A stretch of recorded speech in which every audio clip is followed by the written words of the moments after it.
Estudando a Mediunidade, de Martins Peralva. Capítulo 12. Pontualidade. Transcrevamos, literalmente, as palavras iniciais do capítulo Assimilação de Correntes Mentais, da página 41 de Nos Domínios da Mediunidade. Faltavam apenas 2 minutos para as 20 horas, quando o dirigente espiritual mais responsável deu entrada no pequeno recinto. Eis aí uma observação de capital importância para que os dirigem ou compõem, na qualidade de médiuns ou colaboradores, núcleos de trabalho práticos de espiritismo. Pontualidade.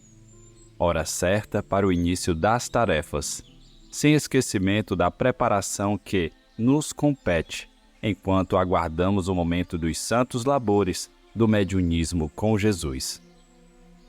Notemos que, somente 2 minutos antes, o dirigente espiritual deu entrada no recinto.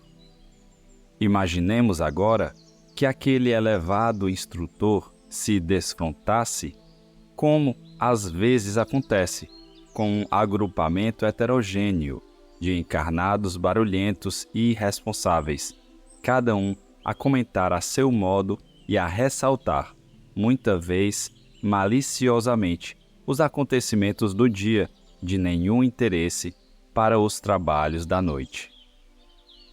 Imaginemos a posição do devotado benfeitor que, após concluir, noutros setores, encargos respeitáveis, comparece, nobre e digno, para os serviços preparados e encontra companheiros negligentes e descuidados, ruidosos e inconvenientes, a comentarem assuntos de natureza exclusivamente material. Uns médiuns chegando agora, outros mais tarde. O dirigente descontrolado a censurar uns e outros, contribuindo mais ainda para a desarmonia psíquica do ambiente. Será que entidades tão venerandas, com tamanhos afazeres a realizar, investidas de tão santas responsabilidades e compreensão dos deveres, continuarão numa verdadeira pregação no deserto, assistindo núcleos que funcionam na base da negligência e da irresponsabilidade?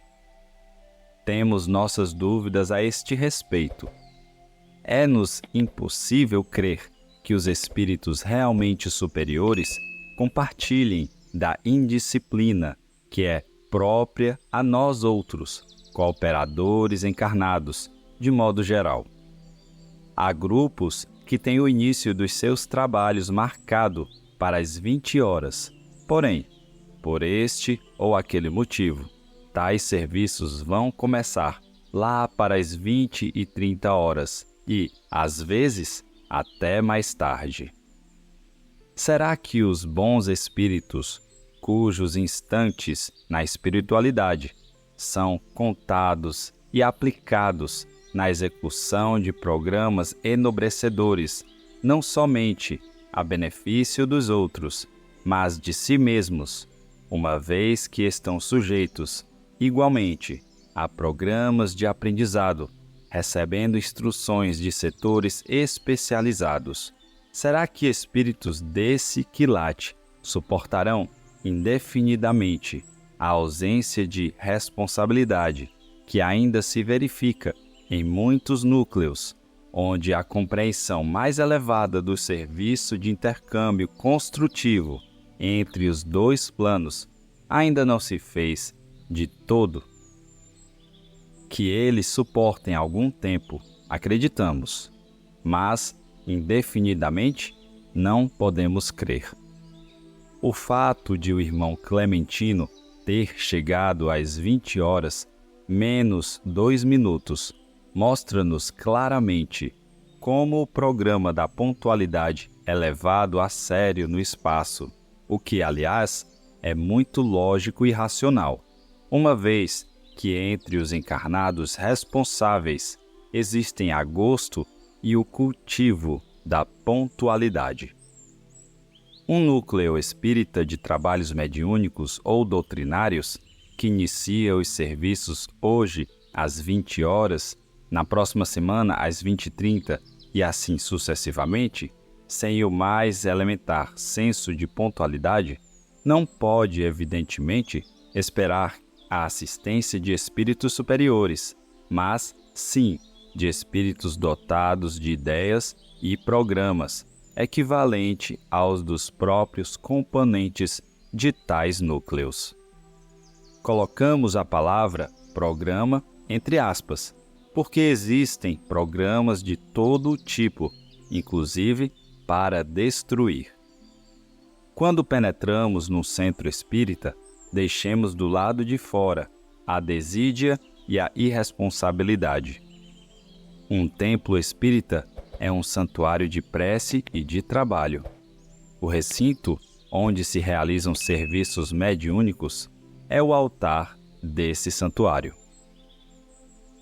Ao ocuparmos o lugar que nos é reservado, iniciemos logo a preparação que nos compete, através do silêncio e da meditação superior, da prece sincera e da concentração, a fim de que, alimentando as nossas mentes de forças superiores, criemos para os trabalhadores do espaço o clima de harmonia que eles esperam, desejam e precisam. Se desejamos valorizar o nosso trabalho, devemos honrá-lo pelo respeito e pela sinceridade de propósitos, atraindo assim as atenções e o amparo de entidades respeitáveis. Se, entretanto, desejamos conduzir os serviços mediúnicos com aquele espírito de frivolidade que caracterizou a observação dos fenômenos nos aristocráticos salões da França do século XIX, continuemos a realizá-los sem método e sem espírito de misericórdia, sem caridade e sem elevação de propósitos, ficando, entretanto, certos de uma coisa: as entidades da sombra comandarão tais serviços.